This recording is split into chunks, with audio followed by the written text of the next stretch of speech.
मुंशी प्रेमचंद की कहानी मेरी ज़ुबानी। कहानी का नाम है अनाथ लड़की। सेठ पुरुषोत्तम दास पूना की सरस्वती पाठशाला का मुआयना करने के बाद बाहर निकले तो एक लड़की ने दौड़कर उनका दामन पकड़ लिया। सेठ जी रुक गए और मोहब्बत से उसकी तरफ देखकर पूछा, क्या नाम है? लड़की ने जवाब दिया, रोहिणी। सेठ जी ने उसे गोद उठा लिया और बोले, तुम्हें कुछ इनाम मिला? लड़की ने उनकी तरफ बच्चों जैसी गंभीरता से देखकर कहा, तुम चले जाते हो, मुझे रोना आता है, मुझे भी साथ लेते चलो। सेठ जी ने हंसकर कहा, मुझे बड़ी दूर जाना है, तुम कैसे चलोगी? रोहिणी ने प्यार से उनकी गर्दन में हाथ डाल दिए और बोली, जहाँ तुम जाओगे वहीं मैं भी चलूँगी, मैं तुम्हारी बेटी हूँ। मदरसे के अफसर ने आगे बढ़कर कहा, इसका बाप साल भर हुआ नहीं रहा, माँ कपड़े सीती है, बड़ी मुश्किल से गुजर होती है। सेठ जी के स्वभाव में करुणा बहुत थी। यह सुनकर उनकी आंखें भर आई। उस भोली प्रार्थना में वह दर्द था जो पत्थर से दिल को पिघला सकता है। बेकसी और यतीमी को इससे ज़्यादा दर्दनाक ढंग से जाहिर करना नामुमकिन था। उन्होंने सोचा, इस नन्हे से दिल में न जाने क्या अरमान होंगे, और लड़कियों को अपने खिलौने दिखाना, उसे दिखाकर कहना कि ये मेरे बाप ने दिया है। वह अपने बाप के साथ मदरसे से आती होंगी, उसके साथ मेलों में जाती होंगी और उनकी दिलचस्पियों का जिक्र करती होंगी। यह सब बातें सुन सुनकर इस भोली लड़की को भी ख्वाहिश होती होगी कि मेरे बाप होता। माँ की मोहब्बत में गहराई और आत्मिकता होती है जिसे बच्चे समझ नहीं सकते। बाप की मोहब्बत में खुशी और चाव होता है जिसे बच्चे खूब समझते हैं। सेठ जी ने रोहिणी को प्यार से गले लगा लिया और बोले, अच्छा, मैं तुम्हें अपनी बेटी बनाऊंगा, लेकिन खूब जी लगा कर पढ़ना। अब छुट्टी का वक्त आ गया है, मेरे साथ आओ, तुम्हें घर पहुंचा दूं। यह कहकर उन्होंने रोहिणी को अपनी मोटर कार में बिठा लिया। रोहिणी ने बड़े इत्मीनान और गर्व से अपनी सहेलियों की तरफ देखा। उसकी बड़ी बड़ी आंखें खुशी से चमक रही थीं और चेहरा चांदनी रात की तरह खिला हुआ था। सेठ ने रोहिणी को बाजार की खूब सैर कराई और कुछ उसकी पसंद से, कुछ अपनी पसंद से बहुत सी चीज़ें खरीदी। यहाँ तक कि रोहिणी बातें करते करते कुछ थक सी गई और खामोश हो गई। उसने इतनी सारी चीज़ें देखी और इतनी बातें सुनी कि उसका जी भर गया। शाम होते होते रोहिणी के घर पहुँचे और मोटर कार से उतरकर रोहिणी को अब कुछ आराम मिला। दरवाज़ा बंद था। उसकी माँ किसी ग्राहक के घर कपड़े देने गई थी। रोहिणी ने अपने तोहफ़ों को उलटना पलटना शुरू किया। खूबसूरत रबड़ के खिलौने, चीनी की गुड़िया ज़रा दबाने से चू चू करने लगती और रोहिणी यह प्यारा संगीत सुनकर फूली ना समाती थी। रेशमी कपड़े और रंग बिरंगी साड़ियों की कई बंडल थे, लेकिन मखमली बूटे की गुलकारियों ने उसे खूब लुभाया था। उसे उन चीज़ों के पाने की जितनी खुशी थी, उससे ज़्यादा उन्हें अपनी सहेलियों को दिखाने की बेचैनी थी। सुंदरी के जूते अच्छे सही, लेकिन उनमें ऐसे फूल कहाँ। ऐसी गुड़िया उसने कभी ना देखी होगी।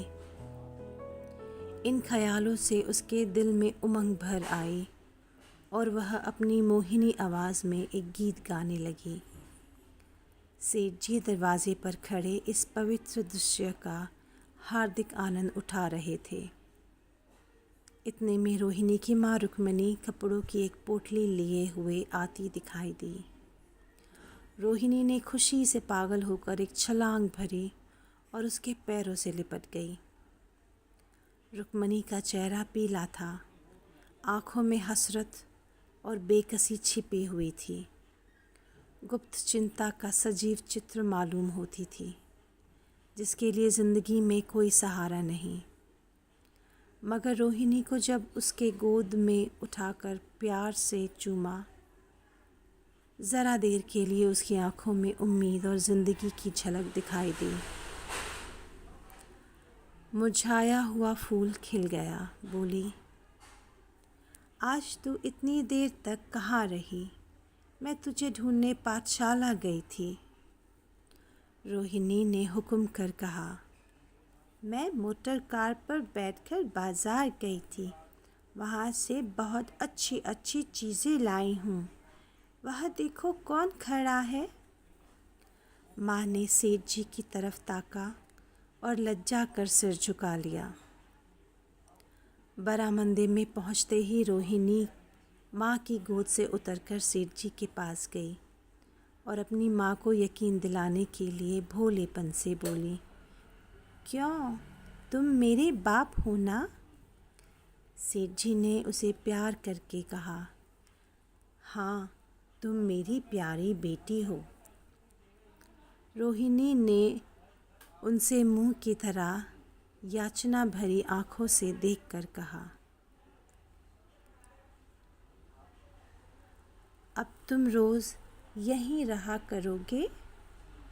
सेठ जी ने उसके बाल सुलझा कर जवाब दिया, मैं यहाँ रहूँगा तो काम कौन करेगा? मैं कभी कभी तुम्हें देखने आया करूँगा, लेकिन वहाँ से तुम्हारे लिए अच्छी अच्छी चीज़ें भेजूँगा। रोहिणी कुछ उदास सी हो गई। इतने में उसकी माँ ने मकान का दरवाज़ा खोला और बड़ी फुर्ती से मैले बिछावन और फटे हुए कपड़े समेटकर कोने में डाल दिए कि कहीं सेठ जी की निगाह उन पर न पड़ जाए। यह स्वाभिमान स्त्रियों की खास अपनी चीज़ है। रुक्मणी अब इस सोच में पड़ी थी कि मैं इनकी क्या खातिर तवाजो करूं। उसने सेठ जी का नाम सुना था। उसका पति हमेशा उनकी बड़ाई कराया करते थे। वह उनकी दया और उदारता की चर्चाएं अनेकों बार सुन चुकी थी। वह उन्हें अपने मन का देवता समझा करती थी। उसे क्या उम्मीद थी कि कभी उसका घर भी उनके कदमों से रोशन होगा। लेकिन आज जब वह शुभ दिन संयोग से आया तो वह इस काबिल भी नहीं कि उन्हें बैठने के लिए एक मोड़ा दे सके। घर में पान और इलायची भी नहीं। वह अपने आंसुओं को किसी तरह न रोक सकी। आखिर जब अंधेरा हो गया और पास के ठाकुर द्वारे से घंटों और नगाड़ों की आवाज़ें आने लगी तो उन्होंने ज़रा ऊंची आवाज़ में कहा, बाई जी, अब मैं जाता हूँ। मुझे अभी बहुत काम है। मेरी रोहिणी को कोई तकलीफ़ ना हो। मुझे जब मौका मिलेगा उसे देखने आऊँगा। उसके पालन पोसने का काम मेरा है और मैं उसे बहुत खुशी से पूरा करूँगा। उसके लिए अब तुम कोई फ़िक्र मत करो। मैंने उसका वजीफ़ा बांध दिया है और यह उसकी पहली किश्त है। यह कहकर उन्होंने अपना खूबसूरत बटुआ निकाला और रुक्मणी के सामने रख दिया। गरीब औरत की आंखों में आंसू जारी थे। उसका जी बरबस जाता था कि उसके पैरों को पकड़कर खूब रोए। आज बहुत दिनों के बाद एक सच्चे हमदर्द की आवाज़ उसके मन में आई थी। जब सेठ जी चले गए तो उसने दोनों हाथों से प्रणाम किया। उसके हृदय की गहराइयों से प्रार्थना निकली,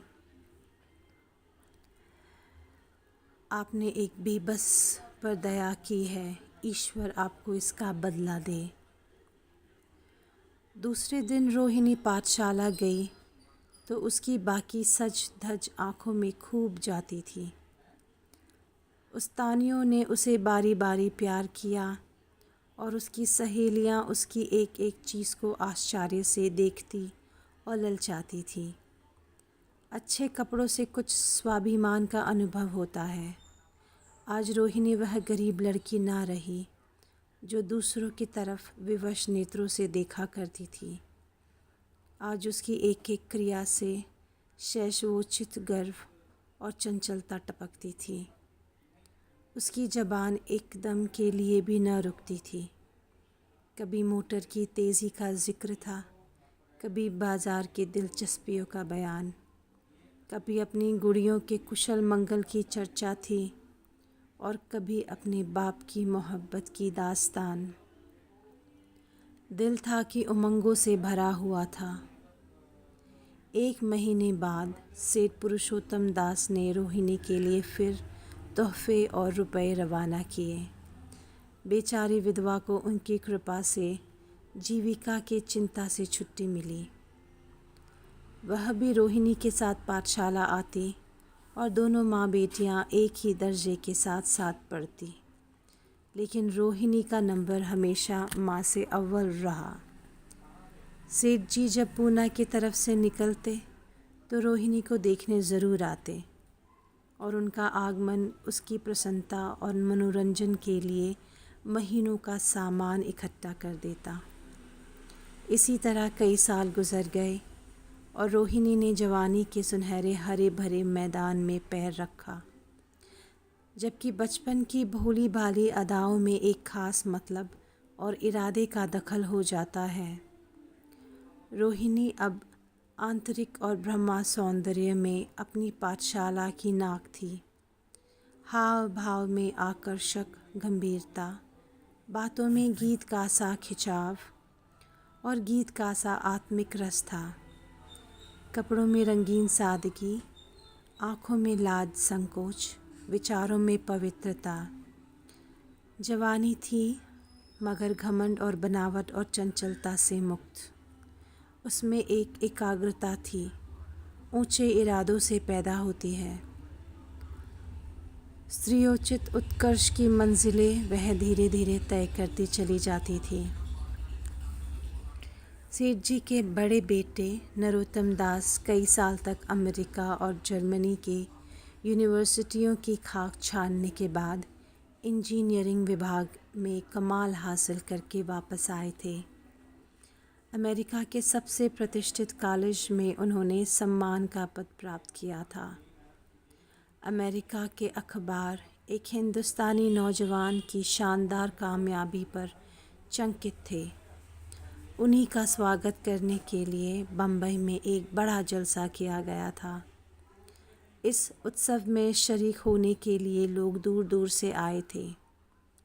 सरस्वती पाठशाला को भी निमंत्रण मिला और रोहिणी को सेठ जी ने विशेष रूप से आमंत्रित किया। पाठशाला में हफ्तों तैयारियां हुई। रोहिणी को एकदम के लिए भी चैन न था। यह पहला मौका था कि उसने अपने लिए बहुत अच्छे अच्छे कपड़े बनवाए। रंगों के चुनाव में वह मिठास थी, काट छाट में वह फबन जिससे उसकी सुंदरता चमक उठी। सेठानी कौशल्या देवी उसे लेने के लिए रेलवे स्टेशन पर मौजूद थी। रोहिणी गाड़ी से उतरते ही उनके पैरों की तरफ झुकी, लेकिन उन्होंने उसे छाती से लगा लिया और इस तरह प्यार किया कि जैसे वह उनकी बेटी है। वह उसे बार बार देखती थी और आँखों से गर्व और प्रेम टपकता था। इस जलसे के लिए ठीक समुद्र के किनारे एक हरे भरे सुहाने मैदान में एक लंबा चौड़ा शामियाना लगाया गया था। एक तरफ आदमियों का समुद्र उमड़ा हुआ था, दूसरी तरफ समुद्र की लहरें उमड़ रही थीं, गोया वह भी इस खुशी में शरीक थे। जब उपस्थित लोगों ने रोहिणी बाई के आने की खबर सुनी तो हज़ारों आदमी उसे देखने के लिए खड़े हो गए। यही तो वह लड़की है जिसने अब की शास्त्री की परीक्षा पास की है, ज़रा उसके दर्शन करने चाहिए। अब भी इस देश की स्त्रियों में ऐसे रतन मौजूद हैं। भोले भाले देश प्रेमियों में इस तरह की बातें होने लगी। शहर की कई प्रतिष्ठित महिलाओं ने आकर रोहिणी को गले लगाया और आपस में उसके सौंदर्य और उसके कपड़ों की चर्चा होने लगी। आखिर मिस्टर पुरुषोत्तम दास तशरीफ़ लाए। हालांकि वह बड़ा शिष्ट और गंभीर उत्सव था, लेकिन उस वक्त दर्शन की उत्कंठा पागलपन की हद तक जा पहुंची थी। एक भगदड़ सी मच गई। कुर्सियों की कतारें गड़बड़ हो गईं। कोई कुर्सी पर खड़ा हुआ, कोई उसके हत्थों पर। कुछ मनचले लोगों ने शामियानों की रस्सियां पकड़ी और उन पर जा लटके। कई मिनट तक यूं ही तूफ़ान मचा रहा। कई कुर्सियां टूटी, कहीं कुर्सियां उल्टी। कोई किसी के ऊपर गिरा, कोई नीचे। ज़्यादा तेज़ लोगों ने धोल धप्पा होने लगा। तब बीन की सुहानी आवाज़ आने लगी। रोहिणी ने अपनी मंडली के साथ देश प्रेम में डूबा हुआ गीत शुरू किया। सारे उपस्थित लोग बिल्कुल शांत थे और उस समय वह सुरीला राग, उसकी कोमलता और स्वच्छता, उसकी प्रभावशाली मधुरता, उसकी उत्साह भरी वाणी दिलों पर वह नशा सा पैदा कर रही थी जिससे प्रेम की लहरें उठती हैं, जो दिल से बुराइयों को मिटाता है और उससे ज़िंदगी की हमेशा याद रहने वाली यादगारें पैदा हो जाती हैं। गीत बंद होने पर तारीफ़ की एक आवाज़ न आई। वहीं ताने कानों में अब तक गूंज रही थी। गाने के बाद विभिन्न संस्थाओं की तरफ से अभिनंदन पेश हुए और तब नारोत्तम दास लोगों को धन्यवाद देने के लिए खड़े हुए, लेकिन उनके भाषण से लोगों को थोड़ी निराशा हुई। यों दोस्तों की मंडली में उनकी वक्रता के आवेग और प्रवाह की कोई सीमा न थी, लेकिन सार्वजनिक सभा के सामने खड़े होते ही शब्द और विचार दोनों ही उनसे बेवफाई कर जाते थे। उन्होंने बड़ी बड़ी मुश्किल से धन्यवाद के कुछ शब्द कहे और तब अपनी योग्यता की लज्जित स्वीकृति के साथ अपनी जगह पर आ बैठे। कितने ही लोग उनकी योग्यता पर ज्ञानियों की तरह सर हिलाने लगे। अब जलसा खत्म होने का वक्त आया। वह रेशमी हार जो सरस्वती पाठशाला की ओर से भेजा गया था, मेज पर रखा हुआ था। उसे हीरो के गले में कौन डाले? प्रेसिडेंट ने महिलाओं की पंक्ति की ओर नज़र दौड़ाई। चुनने वाली आँख रोहिणी पर पड़ी और ठहर गई। उसकी छाती धड़कने लगी, लेकिन उत्साह के सभापति के आदेश का पालन आवश्यक था। वह सर झुके हुए मेज के पास आई और कांपते हाथों से हार को उठा लिया। एक क्षण के लिए दोनों की आंखें मिली और रोहिणी ने नारोत्तम दास के गले में हार डाल दिया। दूसरे दिन सरस्वती पाठशाला के मेहमान विदा हुए, लेकिन कौशल्या देवी ने रोहिणी को न जाने दिया।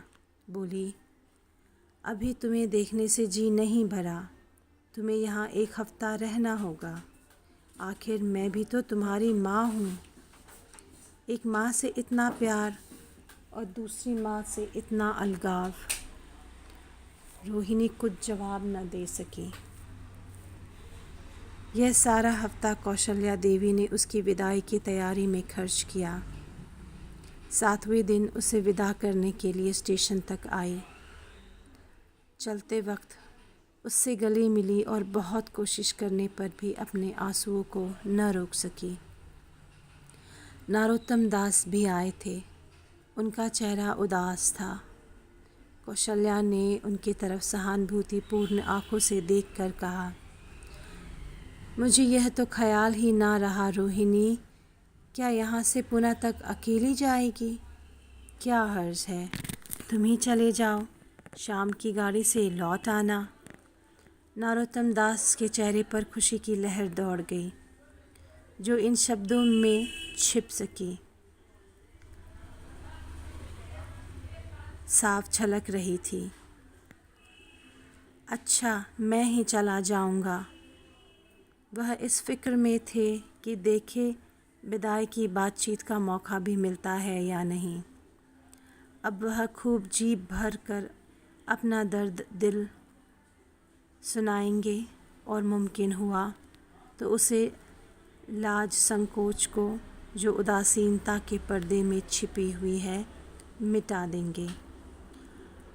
रुक्मणी को अब रोहिणी की शादी की फ़िक्र पैदा हुई।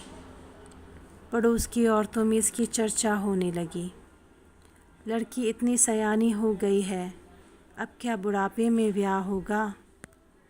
कई जगह से बात आई, उनमें कुछ बड़े प्रतिष्ठित घराने थे, लेकिन जब रुक्मणी उन पैमानों को सेठ जी के पास भेजती तो वे यही जवाब देते कि मैं खुद फ़िक्र में हूँ। रुक्मणी को उनकी यह टाल मटोल बुरी मालूम होती थी। रोहिणी को बम्बई से लौटे महीना भर हो चुका था। एक दिन वह पाठशाला से लौटी तो उसे अम्मा की चारपाई पर एक खत पड़ा हुआ मिला। रोहिणी पढ़ने लगी। लिखा था, बहन, जब से मैंने तुम्हारी लड़की को बम्बई में देखा है, मैं उस पर रीझ गई हूँ। अब उसके बगैर मुझे चैन नहीं है। क्या मेरा ऐसा भाग्य होगा कि वह मेरी बहू बन सके? मैं गरीब हूँ, लेकिन मैंने सेठ जी को राजी कर लिया है। तुम भी मेरी यह विनती कबूल करो। मैं तुम्हारी लड़की को चाहे फूलों की सेज पर ना सुला सकूं, लेकिन इस घर का एक एक आदमी उसे आँखों की पुतली बनाकर रखेगा। अब रहा लड़का, माँ के मुँह से लड़के का बखान कुछ अच्छा नहीं मालूम होता, लेकिन यह कह सकती हूँ कि परमात्मा ने यह जोड़ी अपने हाथों से बनाई है। सूरत में, स्वभाव में, विद्या में, हर दृष्टि से वह रोहिणी के योग्य है। तुम जैसे चाहे अपना इत्मीनान कर सकती हो। जवाब जल्द देना और ज़्यादा क्या लिखूं? नीचे थोड़े से शब्दों में सेठ जी ने उस पैगाम की सिफारिश की थी। रोहिणी गालों पर हाथ रखकर सोचने लगी। नरोत्तम दास की तस्वीर उसकी आंखों के सामने आ खड़ी हुई। उनकी वह प्रेम की बातें, जिनका सिलसिला बम्बई से पूना तक नहीं टूटा था, कानों में गूंजने लगी। उसने एक ठंडी सांस ली और उदास होकर चारपाई पर लेट गई। सरस्वती पाठशाला में एक बार फिर सजावट और सफाई के दृश्य दिखाई दे रहे हैं। आज रोहिणी की शादी का शुभ दिन है। शाम का वक्त, बसंत का सुहाना मौसम। पाठशाला के दारों दीवार मुस्कुरा रहे हैं और हरा भरा बगीचा फूला नहीं समाता। चंद्रमा अपनी बारात लेकर पूरब की तरफ से निकला। उसी वक्त मंगलाचरण का सुहाना राग उस रुपहली चांदनी और हल्के हल्के हवा के झोंकों में लहरें मारने लगा। दूल्हा आया। उसे देखते ही लोग हैरत में आ गए। यह नरोत्तम दास थे। दूल्हा मंडप के नीचे गया। रोहिणी की माँ अपने को रोक ना सकी। उसी वक्त जाकर सेठ जी के पैर पर गिर पड़ी। रोहिणी की आंखों से प्रेम और आनंद के आंसू बहने लगे। मंडप के नीचे हवन कुंड बना था। हवन शुरू हुआ। खुशबू की लपटें हवा में उठी और सारा मैदान महक गया। लोगों के दिलो दिमाग में ताजगी की उमंग पैदा हुई। फिर संस्कार की बारी आई। दुल्हा और दुल्हन ने आपस में हमदर्दी, जिम्मेदारी और वफादारी के पवित्र शब्द अपनी ज़बानों से कहे। विवाह की वह मुबारक जंजीर गले में पड़ी जिसमें वजन है, सख्ती है, पाबंदियाँ हैं, लेकिन वजन के साथ सुख और पाबंदियों के साथ विश्वास है। दोनों दिलों में उस वक्त एक नई बलवान आत्मिक शक्ति की अनुभूति हो रही थी।